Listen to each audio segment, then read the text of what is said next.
Welcome back. So we are done with number theory. We're not done with number theory, but I think we'll switch topic. In this and the remaining two classes, we're going to go do a new topic called sequences and series.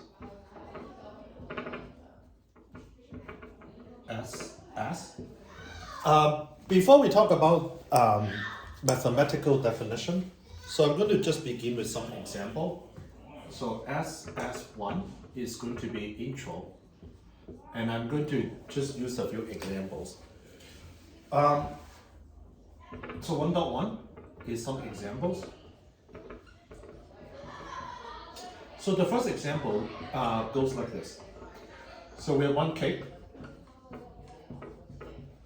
and then many children. Many children. The first kid ate 1/3 of the cake. Okay? And then the second kid ate 1/3 of what was left.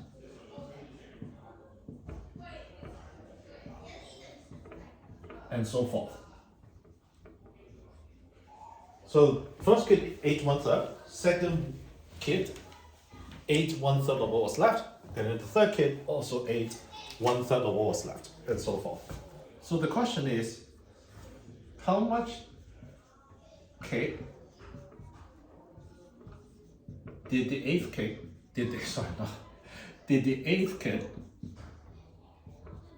eat? So I tried very hard to not use kind of 7 because there happen to be 7 of you, so I'm going to say 8 cakes. So 8 kids. So we're just going to represent it using some notation. C1. So the first one I can do it for you. So it's 1/3. What about the second one? How much cake did the second kid eat? So it is what was left. 2/3 times 1/3. So it's 2/9. What about the third one? Okay, so even if you don't do all the calculation, can someone kind of give you the formula? Yep. So it's 1 minus 1/3. That's how much the first kid ate. Minus 2/9, and then multiply by 1/3. Now you can do the math. So this is 9/9. This is 3/9. This, and then 2/9, so it's kind of 4/9 remaining, and then you multiply by 1/3. So that's 4/27. So what about the fourth kid?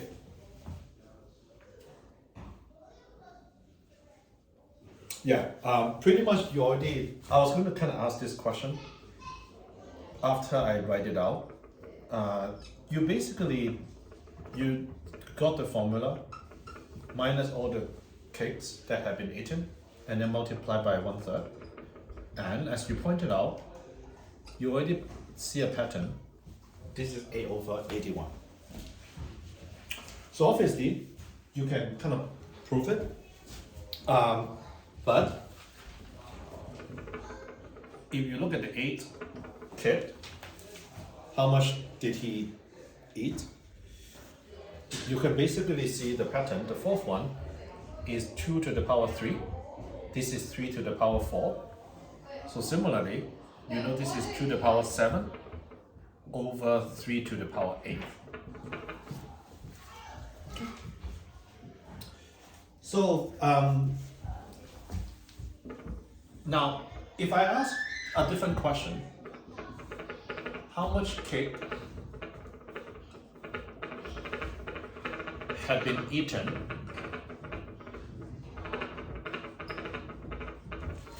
after 8 kids? Then you know you just kind of need to sum it up. And I'm going to introduce a new notation. Let's say T1. T1 is easy. It's basically C1, the first kid. And then T2, after 2 kids, is kind of C1 plus C2. So that's how much cakes have been eaten. And then T8 is C1 plus C2 plus C3 all the way to C8. So make sense? So in the next section, we are going to talk about the definition in some mathematics form. Okay. So I think I hope this all makes sense. So let's talk about what is sequences, what is series. So first of all, this kind of C1, C2, all the way to C8, we call this a sequence. And I'm going to, basically it's a series or number. And this T1, T2 to T8 is also a sequence. So sequence, you can think of it as, it means a sequence of number. Okay. Now, there's another name that I'll also say that this T1, T2, T3 is called a partial sum of the sequence C1, C2, etc. Okay. So these are using an example to tell you what a sequence and what the word kind of partial sums mean. Okay. Let's move on. And I want to be very slow.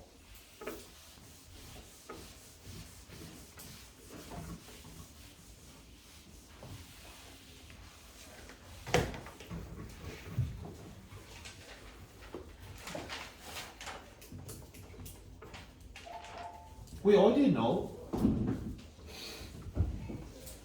some sequences.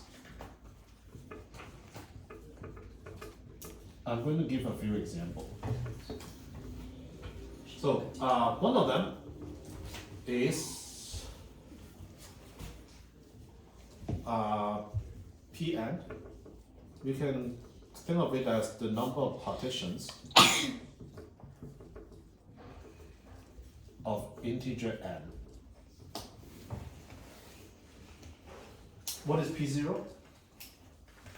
1. What is P1? 1. What is P2? 2. 2. What is P3? 1, 2. 3. 3. Okay, the last one, what is P4? And I'm not going to keep asking. 4. 5. 3. Final call. What is P4? 5. 5. Okay. So this is one. So another one is, I keep using it because it's simple. Okay. Number of ways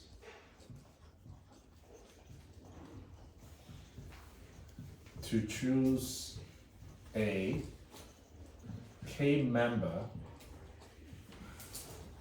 team from a year of from a class, let's say, of 60 students.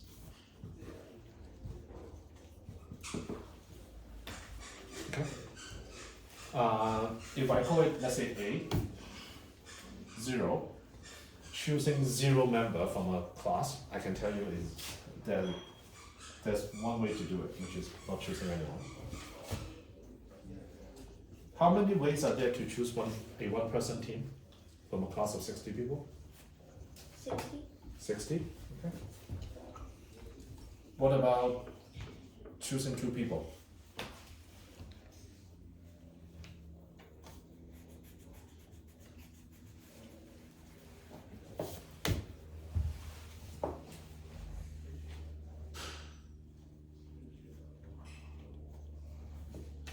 Anyone?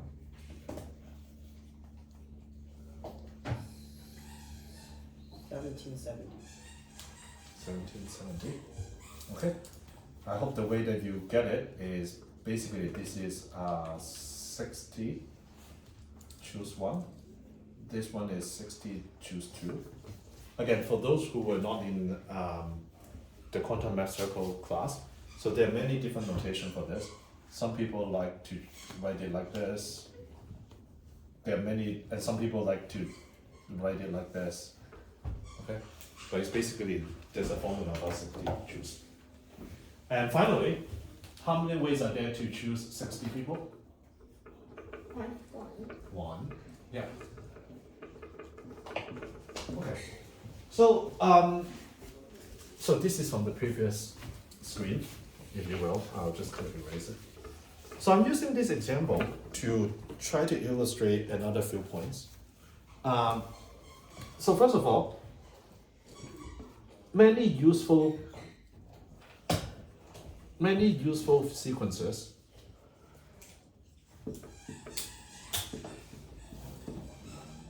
have no nice formula. I say nice because a formula actually does exist for the first one. Okay? It's just very ugly. It is very ugly, but it does exist. Okay. But then some of them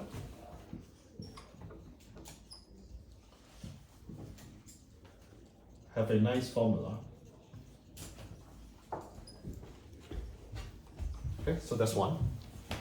And also, the first one, it is infinite. Okay, you can go as long as you want. But this one, so this one is also infinite. But this one is finite. Finite. It's perfectly clear. Okay. So the third example is I'm going to write the name to see if any of you know what I'm talking about.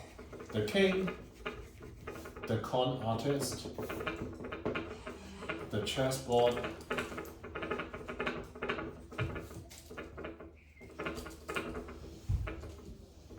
and rise. Does anyone know the story? No? Is it a fairy tale or is it news? Trust me. Wait, can I get a show of hand? Like, does anyone know what I'm talking about? Oh, okay. Rotate the Wow. camera. Actually, I should make it I should have made it as homework problem. I thought everyone have heard of this before. So the story goes roughly like this. Okay. So there's a king who is very smart. Who was very smart. He thought he was very smart. Okay. And he liked playing chess. I think roughly is what it means. Everyone knows what a con artist is, right? No. Okay. Con artists tried to make money by tricking people. And the con artist kind of made a really, like, he's very good at many things because he's a con artist. So he made a very beautiful chessboard and then presented to the king. And then the king asked him, wow, it's excellent. I've never seen a chessboard so well made. What do you want in return? I can give you like a lot of jewelry, a lot of money. Oh, okay. Wait, I remember. remember. Okay. And then the con artist responded, no, I can't take your money. So I'm going to need something very simple. I just want some rice. Can you put 1 grain or one rice in the first square, and then 2 rice in the second square, and then 4 in the third square, and then 8 in the fourth square. That's all I need. And then the king was like, wow, okay, wow, it's such a good deal. Yes, just kind of go to the warehouse and get it. And very soon, I think it's something like after the first row, after the 8 squares, it became 1,000. And then after 2 rows, after 16, it became 1,000,000. And then after 3 or 4 rows, it became a trillion. So it's something that even a kingdom cannot possibly kind of pay. Okay, so now that I described what the story is, can I get another show of hands who has heard some variation of this before? No? Okay. But wait a minute, Daisy, you know what the story is, right? Even though you have not heard about it. Okay. So it's basically, if you put 1 rise, 2 rise, 4 rise, 8 rise in each square, by the time it got to half the board, it's already so much rise that even a kingdom cannot possibly have. Do you have a question? Yeah. Actually, no. No. Okay. So that's the king, the counterartist, the transport, and rise. Going back to why it is related to sequences. So what I meant was, let's say R1 is 1 rise, R2 is 2, R3 is 4, and then let's say 64 is 2 to the power 64. Okay. And then you can calculate how much rise they have. So that's the story. Wouldn't it be wouldn't it be choose 65? Yeah. 63. 65 minus 1, right? 65 minus 1. Because, like, you know, like. That would be the n- sum. Yeah. So the total number of rise, if you will, is 2 to the power 65 minus 1. Because the first two is always basically one, like this one add to 3, the first 3 add to 7, the first 4 add to 15. So it's always basically the next number minus 1. So that's the pattern if you want to sum them up. Okay. So that's the story of the king, the con artist, the transport, and rise. Okay, enough story. So let's get some notation.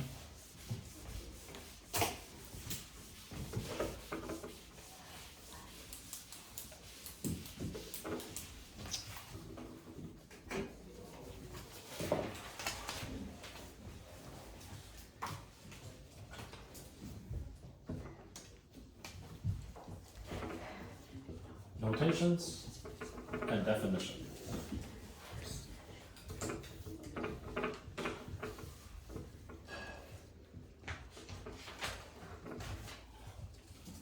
So a sequence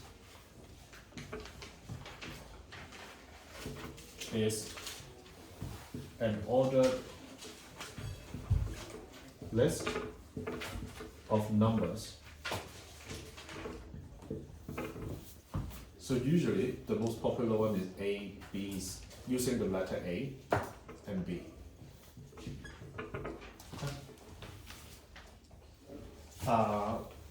And sometimes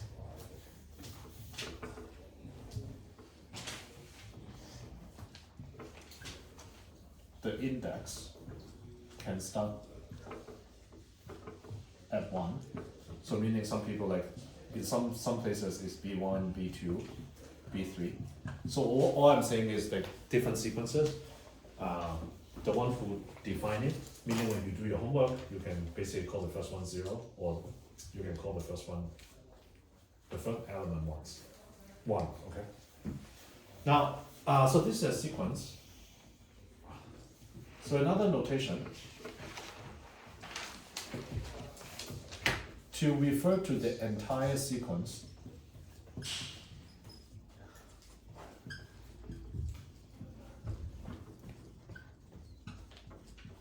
meaning if I want to call the whole kind of sequence,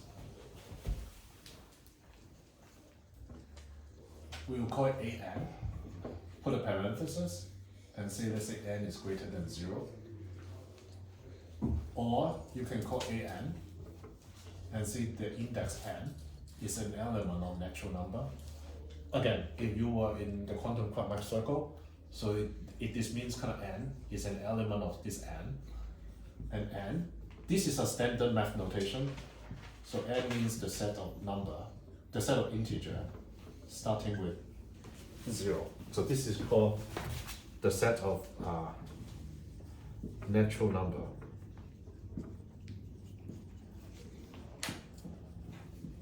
So this is a standard notation. Okay. A very sloppy way of writing this is you just call it AN. But there are many sloppy people around. So you can use that as well. Okay. So I'm going to give you an alternative definition.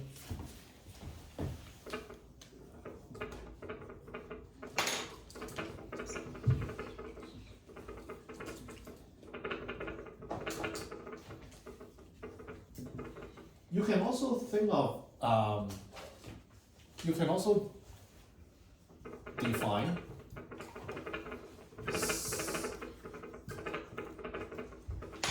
a sequence A as a function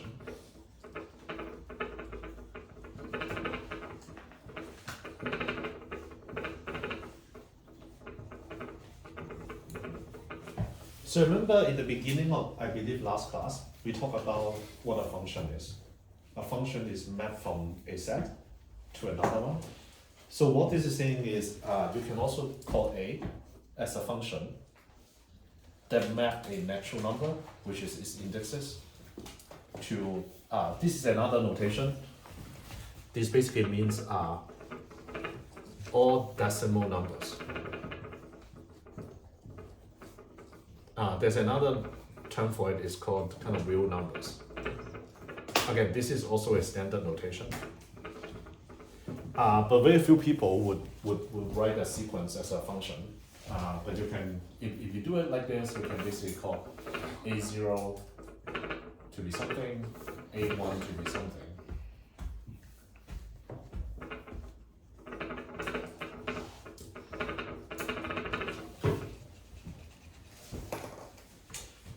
Now the reason that we talk about sequences also as a function is because there are a lot of methods which we probably will not talk about that you can use to study sequences. For example, there's something that some of you in high school will study called calculus. So if you think of the sequences as just this, is the calculus cannot be applied to integer. But if you started thinking about the sequences as functions, then you can basically apply calculus. Any questions so far?